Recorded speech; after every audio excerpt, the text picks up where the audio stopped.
channel Octavor. Nah, kali ini kita bersama seorang apa nih, bisa dibilang hobis menangkap breeder. Wah, ini mantap nih kalau udah hobis jadi breeder juga. Ya. Nah, ini kita mau bahas ikan cana. Sekarang lagi ngetren nih ikan cana nih. Nah, Mas Andri, Ya. kenapa sih pilih cana ini? Apa yang menarik dari cana? Sebenarnya pemeliharaannya nggak terlalu ribet ya, karena selain kita tidak membutuhkan power head ya, filtrasi yang terlalu ribet seperti ikan predator, dia cukup pakai untuk kebersihan pakai sponge filter bisa, karena dia bisa ngambil napasnya itu sistemnya seperti ikan cupang. Oh, Nah, oke. dia dari atas seperti itu. Oh, jadi salah satunya karena simple perawatannya. Simpel perawatannya. Nah, yang menarik dari cana sendiri selain simple apa lagi? Corak ya, Corak. dari berbagai jenis lokality yang ada yang masuk dari import maupun lokal itu warnanya beda-beda. Ya karena menarik banget ya. Kalau kita lihat kan contohnya kayak ini apa? Auranti. Ya? Auranti, ini cana auranti. Nah, auranti ini warnanya pun oke banget ya. Ya. Coraknya juga bagus. Nah, kalau di sini khusus jual atau khusus breeding? Kalau Atau memang hobi aja? awalnya sih hobi om. Hobi aja. Hobi. Tapi hobi bisa segini banyak, lumayan nih. Lumayan. Jadi sebenarnya hobi akhirnya belajar. Kayaknya enak breeding juga. Selain breeding juga, enak juga jualan juga. Oh, berarti ada nilainya ya. Ada nilainya. Oke. Lumayan. Sekarang yang ada di sini jenisnya apa aja?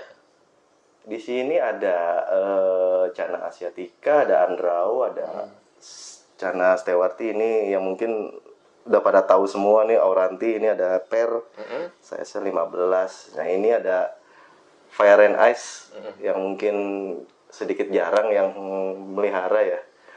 Ada sih masuk Berarti sini. termasuk rare item ya, langka ya? Iya lumayan rare, dan ini sepasang. Nah, kemarin sempat berhasil tapi telurnya dimuntahin lagi. Oh. 4 hari dia ngeram lama. Ya, cuma Jadi ini yang proses lagi breeding. Ya. Ini juga breeding ya, karena sepasang ya. Ya, tinggal nunggu size kalau ini ya, mudah-mudahan. Ini agak susah. Auranti agak susah. Tapi adalah yang berhasil lokal, ada yang berhasil. Jadi tadi apa aja? Auranti, Ada andrau, ada pulcra, beda-bedanya dari apa sih ngeliat secara fisik? fisik Fisik beda. beda banget. Fisik warna beda. Mungkin dominan, contoh kita ambil cana andrau itu lebih biru ya dorsal. Kalau misalkan pulcra kita ambil contoh itu, dia kalau untuk ukuran size dewasa itu ada yellow spotnya di badan. Oh, itu yang beda ini. Ya, tapi tetap blue base dia, warnanya biru. Oh, biru ya. Nah, selain itu kan dari warna, dari fisiknya udah pasti kelihatan nih jenis-jenisnya. Bedain cewek cowoknya? Nah, kalau Jantan betina tuh gimana sih? Kok kayaknya bentuknya sama-sama semua nih? ya banyak hobis yang tips dia untuk membedakan jantan betina ya. Kalau dari cana itu biasanya kalau untuk jantan dari kepala itu udah kelihatan om. Jadi bentuknya dia U. Oh. Kalau betina itu lebih ke V. Kalau itu aja. Nah, itu dari anatomi. Dan dorsal atas ya, sirip atas jantan itu lebih tinggi lah dibanding yang betina. Cuma akhir-akhir kebelakangan ini saya jarang juga. Ada juga yang analfin yang kita lihat, seperti yang kita tahu yang kalau jantan titiknya 2, yang female titiknya 1. 2 di bagian apanya tuh? Di bagian bawah kita balik, nanti kita lihat titik 2 itu ada jarak antara analfin dengan dorsal bawah ya. Oke. Itu ada jarak. Kalau yang betina itu biasanya agak sedikit nempel, tapi lubangnya cuma 1. Oh, itu kan secara kita mesti buka ya, mesti lihat langsung ya, dipegang. Betul. Tapi kalau secara langsung lihat fisiknya bisa juga. Bisa. Caranya gimana tuh? Karena gini, karena kalau di gabus, itu kan kita kalau lihat gabus kita angkat nih. Iya. Itu sama nggak ngelihatnya dengan cana ini? Karena harusnya satu gen ini kan? Sama, hampir sama. Cuma memang mode stresnya beda-beda. Jadi ketika kita angkat, dia pasti kan posisi mode stres ya. Oh, ada pengaruhnya juga? Ada pengaruhnya juga. Makanya saya jarang melakukan analfin karena sebenarnya dari mode stres itu gampang Oh, sebenarnya. sebenarnya langsung kelihatan. Nah, contoh kita ambil Andrao. Andrao itu kalau kita taruh di satu box styrofoam, misalkan kita ada beberapa ekor ya 5, kita taruh aja semua. Nanti kita lihat kalau betina itu cenderung lebih terang warnanya, kecoklat-coklatan terang. Tapi kalau yang jantan itu dia lebih gelap. Oh, Itu udah paling bedanya simpel. cuma itu aja. Ya, itu paling Lebih simpel. gampang ya. Itu paling gampang. Nah, ini balik ke harga nih sebenarnya. Iya, harga. Karena kan saya dengar info kalau cana ini ukuran 10 cm aja bisa ratusan ribu nih. Ya. Sekarang jenis yang dijual di sini apa? Kita di sini jual sih mungkin masih Andrao sama Pulcra ini ya. Mm-hmm. Kalau yang lainnya mungkin collection ya. Masih kalau belum cocok. Kalau cocok oke. Diangkut juga. Bisa digeser berarti kalau cocok ya. Masih bisa. Nah, untuk harganya gimana sih? Kisaran berapa nih? Kalau yang ini sih, kalau Pulcra untuk size 8 ini masih tergolong murah ya, masih bisa di angka 100 sampai 150 masih ada. 100 sampai 150 Ya.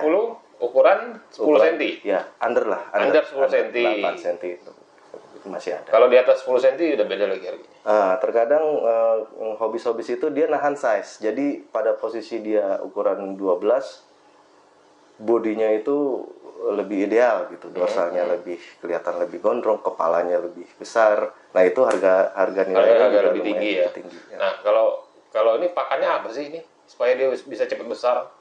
Kalau untuk besar masih cacing ya, cacing tanah masih. Cacing Masih tanah aja cacing tanah, cacing sutra, ikan mas bisa. Oh, bisa Ikan bisa cere bisa juga dikombinasi ya. Bisa. Berapa lama sih dia ini besarnya? Misalnya dari 10 cm nih. 10 cm. Bisa berapa? Sampai misalnya 15 cm, berapa lama waktunya?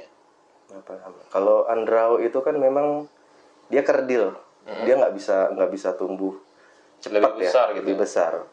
Size yang pernah masuk ke sini paling besar itu sekitar 16-17 cm, dan itu di alam. Oh, Kalau di tank saya belum pernah lihat yang membesar dari taruhlah 1 cm sampai 16 itu waktunya mungkin udah sampai bertahun-tahun. oh memang dari gennya sendiri nggak besar ya? Memang pertumbuhannya agak lambat. Kalau untuk warnanya, kasih pakan apa? Atau pengaruh dari... Nah ini kan kita ruangannya kecil, tapi dingin banget karena dipakein AC. Ya. Itu pengaruh memang. Pengaruh.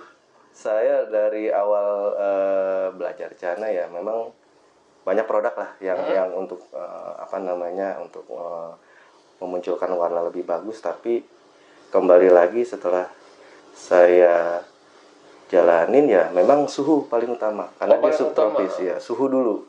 Jadi benar-benar harus dingin ya. Di kisaran berapa derajat? Kalau sekarang sih saya setting 24 derajat. Kalau lebih dingin lagi mungkin lebih bagus. Bisa lebih bagus, bisa dia hibernasi dia. Ya, dia berhibernasi pada posisi sangat dingin banget. Oh berarti suhu itu pengaruh banget ya? Pengaruh. Jadi percuma kalau kita pakai pakan warna, tapi suhu nggak kita drop, warna juga tidak akan maksimal gitu. Bisa akan maksimal, cuma butuh waktu yang lama. Jadi pada saat kita drop ini boleh kita kasih asupan-asupan yang akan naik. Oh berarti kalau suhunya dingin, pakannya juga bagus, otomatis warna juga lebih bagus. Masih lebih bagus. Nah kalau warna semakin bagus, semakin mahal nggak sih di Cana nih? Masih makin mahal. Makin mahal. Makin mahal. Jadi wajar lah, itu tempat dingin banget ya. Jadi biasanya kalau seller-seller jual warna udah bagus, udah pakai kode-kode ke atas lah. Oh, gitu. Udah 56 ke atas udah. Ya. Jadi mungkin kita nanti akan kulik lagi. Ya. Kita akan cari lagi mungkin teman-teman yang breeding Cana atau yang memang spesialis di Cana ya. Tunggu video kita berikutnya, kita akan cari lagi narasumber yang benar-benar mungkin lebih mendalami Cana gitu ya. Mudah-mudahan aja, karena Cana ini sendiri jangan kita ambil dari yang liar. Betul. Lebih baik ditangkarkan dan juga nggak merusak habitat gitu loh. Karena dari segi harga kayaknya mantap juga ya. Cana ini kecil-kecil aja udah ratusan ribu ya. Ya, lumayan. Nah, dari selama ini jual udah berapa tahun sih? Kalau jualan sih baru 1,5 tahun. 1,5 tahun. Tapi gimana hasilnya? Lumayan. Makanya diterusin ya. Bisa diterusin, masih konsisten. Alhamdulillah. Oke. Jadi ya segitu dulu video kali ini. Kita akan bahas lagi Chana. Jangan lupa untuk di subscribe dan juga di komen, aktifkan lonceng notifikasinya. Taruh dulu Om, namanya apa? Kan mau belanja orang. Kalau kesini alamatnya di mana? Oh iya, saya lupa. Oh iya lupa. Oh, udah lupa. Ayo kawan-kawan. Ya dah. Oke. Tempatnya di mana Om? Nah, ntar dulu. Oke. Oke, jadi kita juga mesti nanya nih, kalau misalnya mau beli Chana sama Om Andri ini di nomor berapa WA-nya atau punya IG nggak? Punya IG. Nah, boleh disebutin dong. Ya, jadi untuk teman-teman hobis yang mau ada tertarik dengan koleksi kita ya bisa WhatsApp di 0821 2551 8991 atau mampir ke Instagram chanafishkingdom.id. Oke. Gitu aja. Ya, siap. Mapnya ada ya? Ada. Nggak nyasar ya? Nggak. Oke, sip. Gampang. Kalau gitu. Jadi Om, udah pernah jualan kemana aja Om? Ke luar negeri pernah nggak? ini apa namanya? Ngopi dulu. Kita ngopi dulu. Jelasin deh Om, kemana aja udah kirimnya nih kan? Kalau kita sih biasanya jual masih sepulau Jawa, Pulau Jawa ya, paling jauh sih masih Jambi ya, Jambi karena Oh, berarti sudah Sumatera juga ya? Sumatera udah pernah, Jambi Kirimnya gampang nggak Chana? bisa gampang. Sekarang udah boleh karena ada ekspedisi yang membolehkan kirim pakai ikan. Bisa. Oke. Ada garansi juga. Garansinya apa nih garansinya nih? Mesti jelas-jelas dulu garansinya apa nih? Biasanya yang dipakai itu die on arrival, DOA. Jadi kalau pada saat unboxing mati ya kita pasti 100% kita kembalikan. Oh, walaupun itu ukuran besar, ukuran kecil sama. Ya, sama. Nggak ada masalah di ukuran, yang penting kalau memang nyampe ternyata ikannya mati, garansi langsung dikirim lagi. Bisa kirim lagi. Dengan ukuran yang sama. Kalau ukurannya nggak ada yang sama gimana? Kita kembalikan uang 100%. 100%. 100%. Oh, aduh, asik juga nih kayaknya. Ya udah, jadi cukup sampai di situ aja. Jangan lupa untuk di-subscribe dan tunggu video kita berikutnya. Kita akan bahas Chana lagi. Oke, sampai ketemu.